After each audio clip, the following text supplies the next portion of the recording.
So here we are, 2017 Ram 1500 Bighorn Ecodiesel. Can't get any local dealers to do the EGR cooler recall. So I ordered the parts today. I did pull the map sensor. It is fried. The dome pyramid sensor area is completely gone. So I'm going to start tearing this apart. And I guess I have to do it myself because since Fiat took over Chrysler, they are so inept. I can't even begin to describe how livid I am with this entire thing. I can't drive the truck. It's been 2 weeks now that it's been off the road. And I've had to borrow cars, and you'd think for 54 grand, you know, you'd get a little more than 3 years or 70,000 miles out of the truck, but apparently not. So that's it with the rant. But I'm going to start tearing this apart. The parts should be here this coming Friday. Today is Sunday the 12th, September 12th, 2021. And I like the truck, man, and I don't want to see it burn to the ground, so I'm not going to drive it this way. I'm sure I could put a map sensor in it and just use it as normal, but that's not who I am, how I'm built. I'm going to have to fix it correctly. And I also ordered the ABS module for the anti-lock brake light, the park brake light, and the traction control light that is constantly on. So needless to say, I'm a little disheartened by the quality control of these vehicles, but it is what it is. And if I was the only one, I'd say, yeah, things happen. But from what I've read on forums and class action lawsuits and so on, there's quite a few of these people with issues. So I'm not the only one, and in my opinion, Fiat needs to step up and take care of this. But yeah, we're going to pull this apart, and I'm sure I'm going to bleed and get ticked off, and we're going to replace the parts that need to be replaced. And I pray to God that the intake manifold doesn't have a hole burned in it. That would be the last straw, and I would call my attorney at that point. But yeah, let's start tearing this apart and we'll see what happens. So I don't think we're going to get too much done today. It's already late. I was in New York until tonight. But first things first, I'm not sure how it is these days, but it used to be, I don't care if you're replacing a tail light bulb, the service manual said disconnect the negative battery terminal. So we're going to do that. I know that isolates all the electrical from the vehicle. We're going to pull off the cover, which is basically pull it straight up on both sides. And it's got a little hinged area in the back there. And we're going to have to remove the air cleaner assembly. I guess we're going to have to remove quite a bit of stuff. I'm not super happy. These locks, pull the lock up and then push down the tab, and you can get the connector off. And boy, my tools are starting to rust.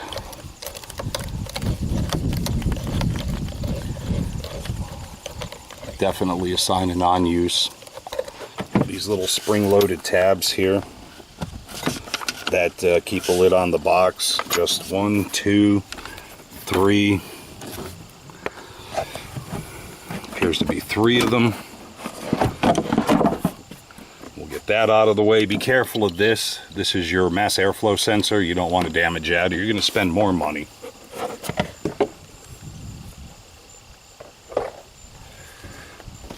We'll take out this here little shieldy thing.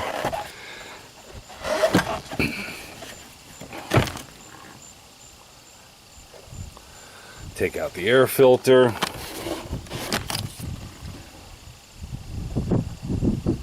And for the sake of being able to get to this, well, that's convenient.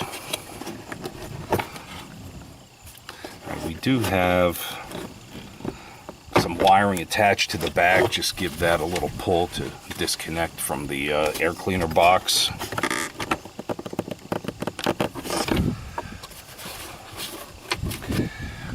Or a major pull. And I need to get some kind of step thing here.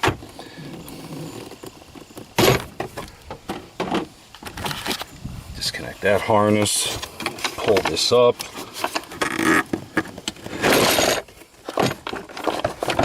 And then finagle this out of the truck.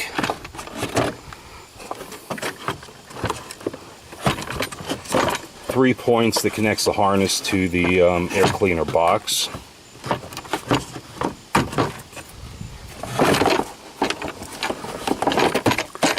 And now we have complete access to the cooler. Yeah, right, it'd be a lot easier if it wasn't on the truck. The engine, that is. I've seen some videos where they pull the cab off, and boy, talk about a lot of room. And it doesn't look like it's that bad of a deal to pull the cab off, but unfortunately I don't have a lift, so I just have to suck it up and probably get the living crap cut out of me and get pretty upset. So there's a temperature probe. Disconnect that. And this is kind of hard to do with one hand while I'm holding the camera. So let me set this down. I apologize. Okay, so there's this yellow lock here that you have to slide sideways for that particular connector, the blue one.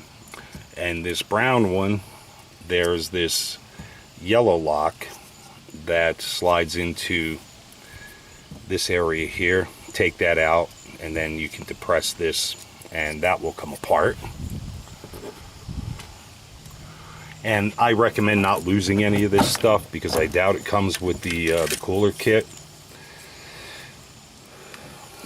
But just looking at this tube here is going to have to come off. Looks like 2 10s on each side, so that's not a huge issue. This connector here is going to have to come off. These go to the coolant hoses. They actually go to your heater core, or at least this one does. I can tell you that for sure. So that's going to have to come off, and there's got to be a second one somewhere that's got to come off as well. And this big harness here with this big connector is basically just 2 Christmas tree connectors, as we used to call them in the dealer. Typically they break, but these didn't. So I'll actually be able to put that back where it goes when it's all said and done. There is another one below that here. I probably am going to need a pair of dikes to get that one out, unless I just gorilla it. Yeah, we're going to use a pair of dikes to get that out. Actually, we may not have to take that out. I'm not 100% sure. I've never done one of these, so this is a learning experience for me, but with all the years of experience that I do have, it should be kind of self-explanatory to me anyway. I see a 13 millimeter here. Not 100% sure if that's the throttle body wastegate right there. I'm sorry, the turbo wastegate. But this is going to be a multi-part video on this because I obviously I don't have the parts. So if y'all care, you know, hang in there. 2 10s here will take this off, and man, this kit better come with all the gaskets or I'm going to be super upset.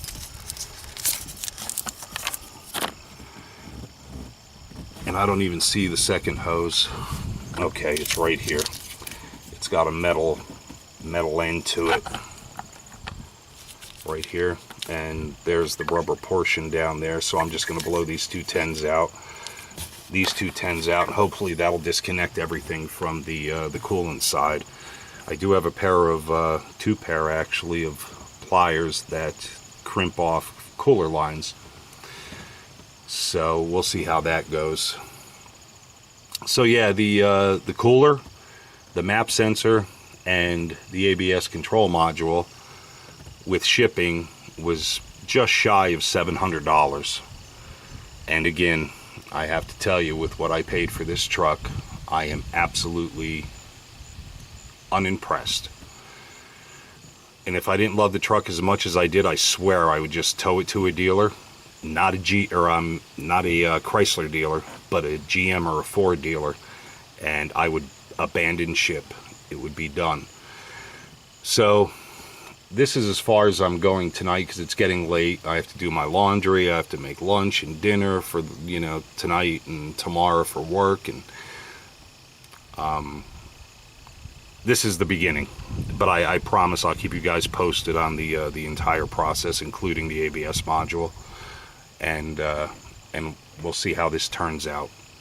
And I honestly think I'm going to be getting a new battery as well. This battery it'll be 4 years old in February 2022.